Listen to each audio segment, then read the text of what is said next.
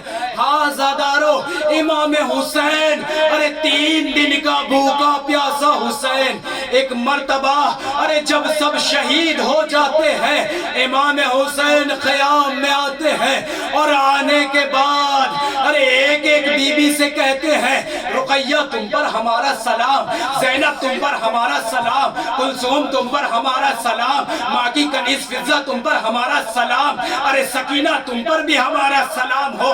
ایک مرتبہ زینب نے جیسے ہی یہ سنا، ایک مرتبہ اپنے بھیا کو آواز دی، اے بھیا ارے ذرا خیمے میں تو آ. ارے جناب زینب نے جیسے ہی آواز دی، امام حسین خیمے میں گئے. خیمے میں جانے کے بعد زینب میں اور حسین میں گفتگو ہونے لگی. ارے مجھے نہیں معلوم کہ دونوں بھائی بہنوں میں کیا گفتگو ہو رہی تھی، لیکن ہاں اتنا معلوم ہے زینب کو کہ میرا بھیا ارے وقت آخر کے لیے آیا ہے، آخری رخصت کے لیے آیا ہے. ایک مرتبہ جناب امام حسین نے ارے سید سجاد کو رموز امامت کو جناب سجاد کے حوالے کیا اور کچھ رموز امامت کو جناب زینب کے حوالے کیا. اور ایک مرتبہ اب زینب نے کہا کہ بھیا ارے تم تو جا رہے ہو، آخری رخصت کے لیے آئے ہو، بھیا میری ایک خواہش ہے، اے بھیا ارے ہم تمام بیویاں ایک حلقہ بناتی ہیں اور اب آپ بھیا اس حلقے کے درمیان سے گزر جاؤ. ایک مرتبہ ارے تمام بیویوں نے حلقہ بنایا. ارے مظلوم کربلا بیویوں کے حلقے سے گزر رہا تھا. ارے گزرتے گزرتے ایک مرتبہ ارے اسی اسنا میں ارے کسی بیوی نے دامن پکڑا، کسی بیوی نے بازوؤں کو پکڑا اور کہا اے ہمارے والیوں وارث، اے میرے بابا، اے میرے ماں جائے، اے حسین، اے تم بھی جا رہے ہو؟ ہاں زادارو، الغرض حسین خیمے سے نکلے، ارے جیسے ہی راوار کے نزدیک پہنچے تو کیا دیکھا کہ ایک مظلومہ، ارے خیمے ایک مظلومہ راہوار کی لگام کو تھامے کھڑی ہے۔ آزادارو میں نے ختم کر دیے مصائب، آزادارو ارے تمہیں کوئی غم نہ دے سوائے غم مظلوم کربلا کے۔